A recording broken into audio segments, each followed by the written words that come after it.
আপনার নামে রেজিস্টার করা সিম যদি অন্য কোনো ব্যক্তি ব্যবহার করে তাহলে ধরে নিতে পারেন বিপদ আপনার জন্য অপেক্ষা করছে অথবা আপনি বিপদের জন্য অপেক্ষা করছেন।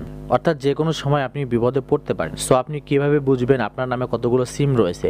যে সিমগুলো আপনার কাছে রয়েছে সেগুলো তো রয়েছে, এবং আপনার ছাড়া অন্য কোনো ব্যক্তি আপনার নামে রেজিস্টার করা সিম ব্যবহার করছে কিনা এটা কিন্তু আপনি একদম ইজিলি ভাবে বের করতে পারবেন। সেটা কিভাবে বের করতে পারবেন এই ভিডিওতে তার ডিটেলস বলবে, এবং ভিডিওর শেষে বোনাস একটা ট্রিপস বলবে, সেটা প্রত্যেকেরই খুবই কাজে আসবে। শেষ পর্যন্ত দেখতে থাকুন। আমরা যে কাজটা করবো, আমরা প্রথমে চলে যাবো আমাদের ফোন থেকে মাই জিবি অ্যাপ্লিকেশন। মাই জিবি অ্যাপটি কিন্তু আপনি প্লে স্টোরে পেয়ে যাবেন। দেন প্লে স্টোর থেকে প্রথমে ডাউনলোড করবেন, তারপরে কিন্তু আপনি আপনার নাম্বার দিয়ে সেটা লগ ইন করে নেবেন। তারপর আমাদের ফোন থেকে যখন মাই জিবি অ্যাপ্লিকেশনটা ওপেন করবো তখন আমাদের সামনে এরকম একটা অপশন চলে আসবে। এখানে কিন্তু আমরা দেখতে পারবো অনেক অপশনই রয়েছে। সো এখান থেকে আমরা যখন এই অপশনটাতে চলে আসি, এখানে কিন্তু একটু সিম মোড দেখতে পাচ্ছি, আমরা এর উপর ক্লিক করে দেবো।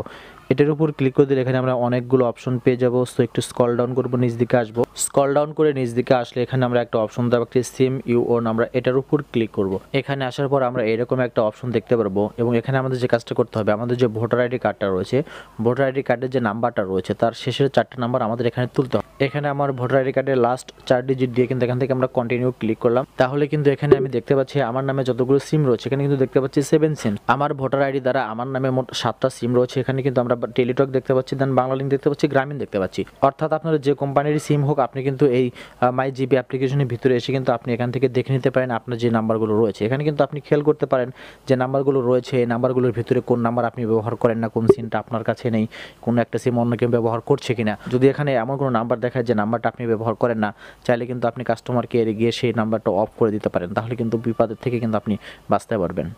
আর ভিডিওর প্রথমে যে বলছিলাম, ভিডিও শেষে কিন্তু একটা বোনাস ট্রিক্স শেখানোর কথা।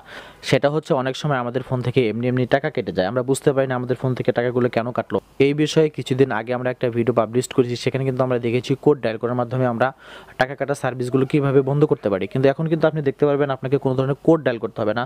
আপনি যে অপশনটার ভিতরে রয়েছেন এখানে কিন্তু আপনি সেই অপশনটা দেখতে পারবেন। এখানে কিন্তু আপনি দেখতে পাচ্ছেন ম্যানেজ সাবস্ক্রিপশন যে অপশনটা রয়েছে, আপনি যদি এটার উপরে ক্লিক করে দেন তাহলে কিন্তু এখানে দেখতে পাবেন আপনার কোন কোন সার্ভিস থেকে টাকা কাটে। এখানে আমরা কিন্তু দেখতে পাচ্ছি নো অ্যাক্টিভেট সাবস্ক্রিপশন, অর্থাৎ টাকা কাটবে এমন কোনো অপশন কিন্তু চালু নেই। জাস্ট এখানে কিন্তু অনেক অপশন আপনি পেয়ে যাবেন। স্পোর্ট অ্যালার্ট দেখতে পাচ্ছেন, এখানে কিন্তু নিউজ দেখতে পাচ্ছেন, এখানে কিন্তু আমরা ওয়েলকাম টিউন দেখতে পাচ্ছি, মিস কল অ্যালার্ট দেখতে পাচ্ছি। অর্থাৎ এখানে এসে যদি আপনি প্রথমে দেখেন যে নো অ্যাক্টিভ সাবস্ক্রিপশন, অর্থাৎ আপনার ফোনে SMS এসে টাকা কাটবে এমন কোনো সার্ভিস চালু নেই। আর যদি চালু থাকে তাহলে আপনি এখান থেকে খুঁজে দেখবেন যে কোন অপশনটা আপনার চালু রয়েছে, জাস্ট এখান থেকে বন্ধ করে দেবেন। এরপর থেকে কিন্তু SMS এসে ফোনের টাকা কাটছে না। ধন্যবাদ।